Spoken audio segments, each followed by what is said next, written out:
What if Africa's so-called unity project, Ecowas, isn't just broken, but actively holding back the very countries it was meant to unite? Mali, Burkina Faso, and Niger aren't rebels. They're pioneers of a new Africa. These three nations just made a decision that's shaking the foundations of West Africa.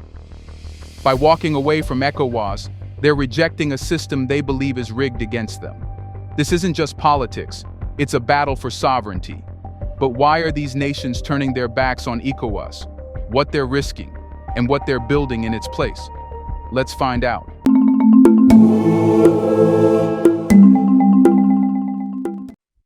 For decades, ECOWAS, the Economic Community of West African States, was hailed as a symbol of progress, a beacon of hope for a region long fractured by colonial borders, economic disparities, and political instability. Established in 1975, it was designed to unite 15 West African countries under a shared vision of economic growth, peace, and cooperation. The dream was ambitious, to create a bloc where goods, people, and ideas could flow freely, fostering development and reducing the region's dependence on external powers. ECOWAS was supposed to be the bridge between West Africa's turbulent past and a brighter, self-reliant future. At its peak, ECOWAS was celebrated for its role in facilitating trade agreements, mediating conflicts, and even deploying peacekeeping forces to stabilize troubled nations. It represented a vision of African unity that many believed was achievable, a model for how the continent could work together to solve its problems. But today, that dream lies in pieces. The departure of three key nations, Mali, Burkina Faso, and Niger, has sent shockwaves across the region.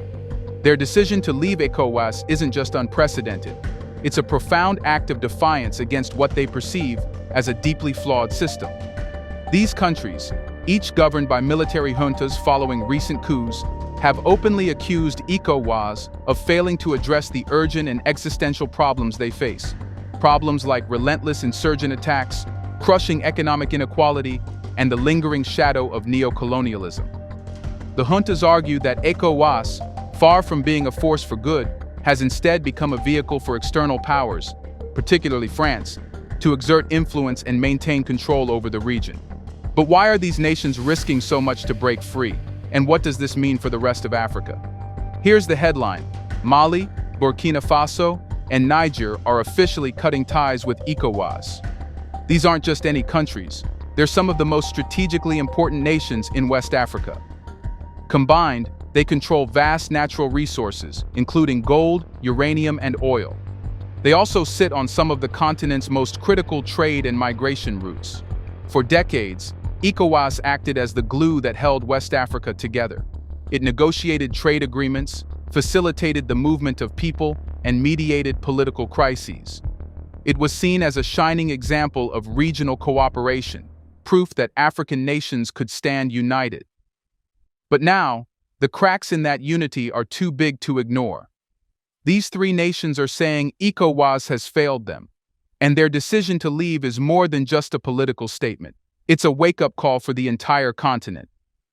So, what went wrong? To understand the fallout, we need to look at why these nations felt compelled to walk away in the first place. Mali, Burkina Faso, and Niger didn't just wake up one day and decide to quit ECOWAS.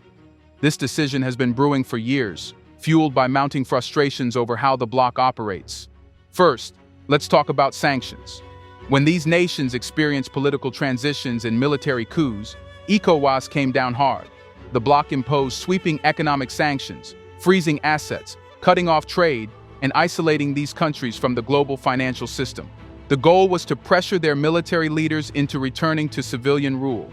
West Africa's main regional bloc, ECOWAS, has agreed to close its borders with Mali and impose sweeping economic sanctions. That's in response to Mali's military rulers delaying the elections meant to return the country to civilian rule.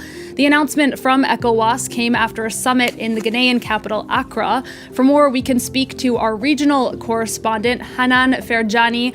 Hanan, what more can you tell us about these measures that were just announced against Mali? Well, what I can tell you is that there were expected to be additional sanctions imposed on Mali.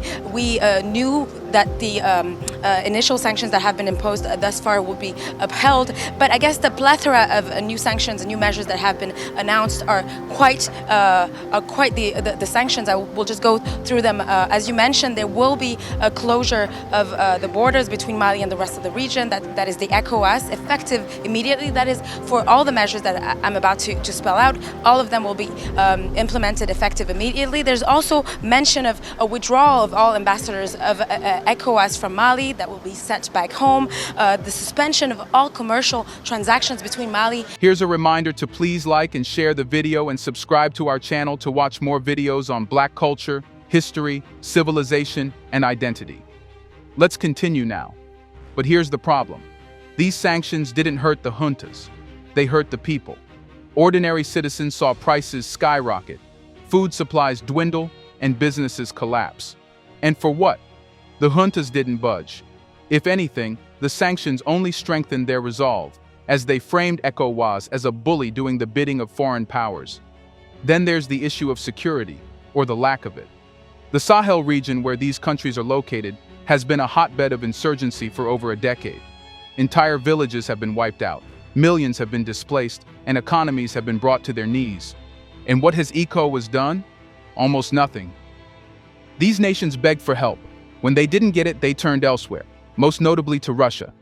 The Wagner Group, a private military contractor, is now providing security assistance in Mali. To Ecowas, this is unacceptable. But to Mali, it's survival.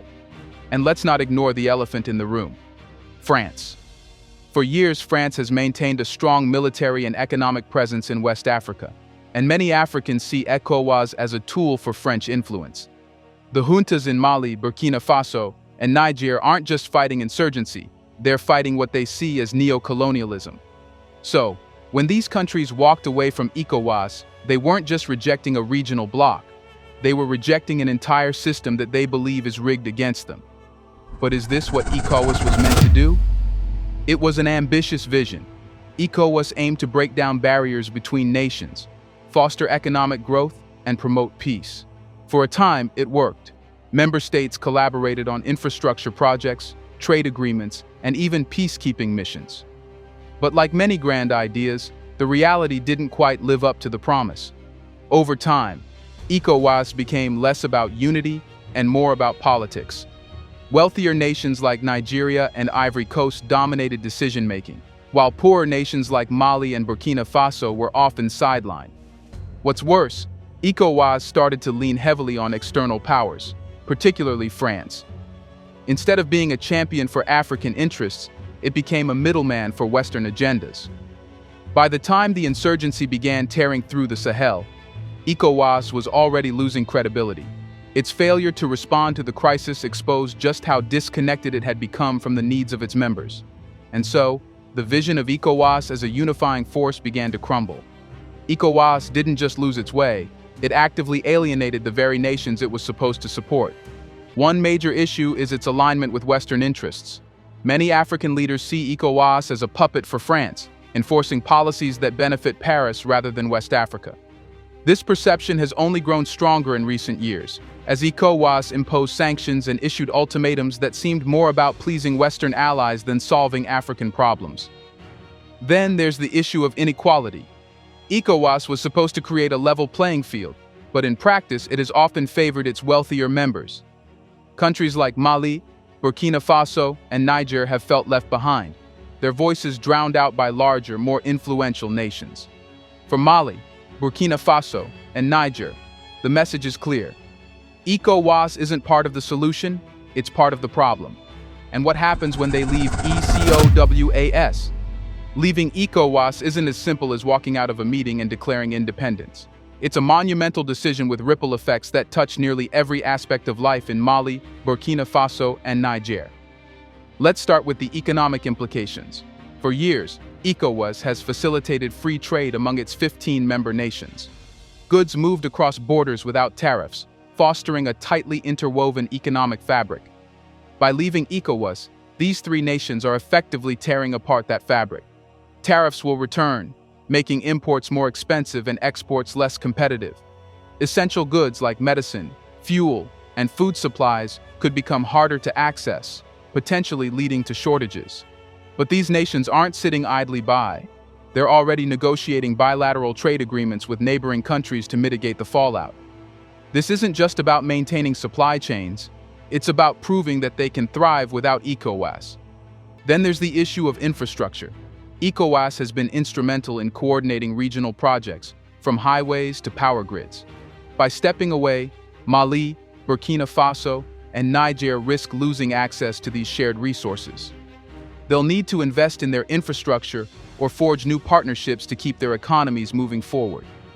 On the military front, the challenges are equally daunting. Ecowas has long been a platform for coordinating regional security efforts, particularly against insurgency in the Sahel. By leaving, these nations are forfeiting access to joint military operations and intelligence-sharing networks. But here's the twist. They're using this as an opportunity to build something better. Instead of relying on Ecowas, they're turning to new allies like Russia and crafting their defense strategies. This isn't just a reaction to Ecowas's failures. It's a bold reimagining of what regional cooperation can look like. In short, leaving Ecowas is a high-risk, high-reward gamble. If these nations can navigate the economic and security challenges ahead, they'll not only survive, they'll set a precedent for the rest of Africa. But what exactly are they building to replace Ecowas? Are Mali, Burkina Faso, and Niger creating their own bloc? Yes, and it's more than just an idea. It's a movement. Dubbed the Sahel Alliance, this new bloc is designed to address the specific needs of its members in ways Ecowas never could. Let's start with security. The Sahel region has been ravaged by insurgency for years. Insurgent groups have exploited weak governance and porous borders, turning the region into a battleground. ECOWAS's response? Largely ineffective. The Sahel Alliance, however, is taking a different approach. By pooling their military resources and coordinating their strategies, Mali, Burkina Faso, and Niger are building a united front against insurgency. They're also forging partnerships with unconventional allies like Russia, whose Wagner Group is already providing security assistance in Mali. But the alliance isn't just about fighting insurgency, it's about rethinking economic cooperation. Unlike ECOWAS, which has been criticized for favoring larger economies, the Sahel Alliance is focusing on equitable development. This means prioritizing projects that directly benefit its members, from infrastructure to agriculture. There's also a cultural dimension to this alliance. By stepping away from ECOWAS, these nations are asserting their sovereignty and rejecting the influence of external powers. The Sahel Alliance is more than a bloc. It's a statement that African problems require African solutions. However, building a new alliance from scratch isn't easy. Trust needs to be established, systems need to be developed, and resources need to be mobilized. This is a long-term project, but the commitment from these nations is clear. People of Niger, Burkina Faso, and Mali have seen for decades instability in the country. As soon as this country created an alliance, they actually seen progress. They see that the so-called jihadists are not able to do the attacks that they have done. They've seen cities controlled by terrorists now in control of the government. So they're seeing concrete progress. The second thing is the control of their wealth, particularly uranium, where they saw that they determined the cost of the uranium that was sold in the country by France, and that the uranium leaving the country benefited French people and Europe in general, while inside of Niger, for example, people still didn't have access to electricity. Now that they have built the alliance, they are actually working to strengthen the regional cooperation, to use the resources to benefit the people, and to have the security alliance that's going to still protect the people. But the bigger story is not necessarily just the summit. It's what happened after the summit, right? On July 6th. The Sahel Alliance isn't just a reaction to ECOWAS's failures. It's a vision for what regional cooperation can and should look like. But this shift isn't happening in a vacuum. The global stage is watching, and the reactions are telling. So how are global powers reacting? When three key nations walk away from a regional bloc like ECOWAS, it doesn't just make headlines, it sets off alarms in capitals around the world. For Western powers, particularly France, this is a major blow. For Russia and China, it's an opportunity. Let's start with France. For decades, France has maintained a strong military and economic presence in West Africa, viewing the region as part of its strategic sphere of influence. Ecowas has been a key partner in this arrangement, often acting as an intermediary for French interests. The departure of Mali, Burkina Faso, and Niger disrupts this dynamic. Without Ecowas as a stabilizing force, France's influence in the Sahel is slipping. This is particularly evident in Mali, where French troops were recently expelled and replaced with Russian mercenaries from the Wagner Group. Meanwhile, Russia is stepping into the void. The Wagner Group is already active in Mali, providing military support and training local forces. This isn't just about counterinsurgency, it's about establishing a foothold in a region that has long been dominated by the West. China, on the other hand, is focusing on economic opportunities. With its Belt and Road Initiative, China has been investing heavily in African infrastructure, and the Sahel region is no exception. By offering financial aid and development projects without the strings attached, China is positioning itself as a more reliable partner than the West. This global realignment isn't just reshaping the Sahel, it's redefining Africa's role in international politics. For the first time in decades, African nations are asserting their agency, choosing partners that respect their sovereignty rather than dictating terms. But how do ordinary Africans feel about this seismic shift?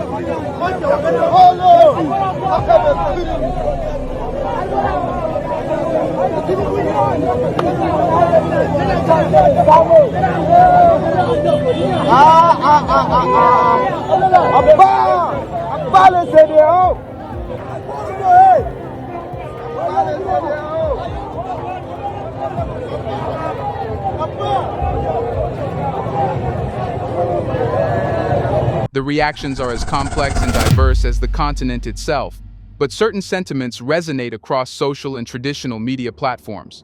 If you scroll through African social media, you'll encounter a mix of pride, hope, and cautious optimism. For many, the decision by Mali, Burkina Faso, and Niger to break away from Ecowas is seen as a bold and necessary stand against the lingering specter of neo-colonialism. It's more than a political move. It's a cultural statement that says, we are no longer content to play by rules imposed by outsiders. For countless Africans, particularly in the Sahel region, this decision feels personal. It's a rejection of a system that they believe has long favored the interests of external powers like France, while failing to address the daily struggles of ordinary citizens. Still, not everyone is cheering. There is a palpable fear of economic isolation, and for good reason. Leaving Ecowas means these nations are walking away from a trade network that has facilitated the movement of goods and services for decades. Businesses that once relied on Ecowas frameworks for cross-border trade are now bracing for disruptions. Consumers, too, are concerned about the potential for price hikes on essential goods like food and medicine. These immediate challenges are causing anxiety, particularly among urban populations who depend heavily on imports for their daily lives. Yet, even in the face of these challenges, the prevailing sentiment remains one of cautious hope. For decades, Africans have watched their leaders operate within systems designed and maintained by external forces. Systems that often seem to benefit former colonial powers more than the people they were supposed to serve. Now, for the first time in a long time, they're seeing something different. Leaders in Mali, Burkina Faso, and Niger are willing to take risks, to embrace uncertainty, and to prioritize sovereignty over convenience. This moment isn't just about 3 countries, it's a watershed for the entire continent. It's sparking a much bigger conversation about Africa's future. Can this be the beginning of a continent-wide push for self-determination? What would a truly independent Africa look like? free from the economic and political structures imposed by the West? As these questions circulate, one thing becomes clear. The world is witnessing a shift in the way Africans see themselves and their place in the global order. Whether this experiment succeeds or stumbles, it has already left an indelible mark on the collective imagination of a continent yearning for change. So, is this the start of a new era for Africa? Yes, without a doubt. This isn't just a story about 3 countries leaving a regional bloc. It's a story about Africa redefining itself. For years, Africa has been told what it can and cannot do. Global powers dictated its policies, controlled its resources, and shaped its narrative.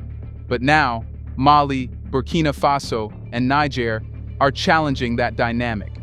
They're proving that it's possible to break away from outdated systems and chart a new course. The road ahead won't be easy. These nations will face economic challenges, political resistance, and fierce opposition from those who benefit from the status quo. But their decision sends a powerful message. Africa is no longer content to play by the old rules. This isn't just a moment for West Africa. It's a turning point for the entire continent. And it's not just about leaving Ecowas. It's about reclaiming Africa's sovereignty, resources, and future. Do you think Ecowas must end? Will AES replace it? Is AES working better than Ecowas? Let us know in the comments section. Do you think it's over for Ecowas? Do you want to watch more videos like this one? If so, subscribe to our channel and press the bell icon next to it. We have decided to bring videos on something nobody talks about: the Black culture, civilization, history, and evidence about how glorious Blacks have been. Thanks for watching, and until the next video, stay tuned.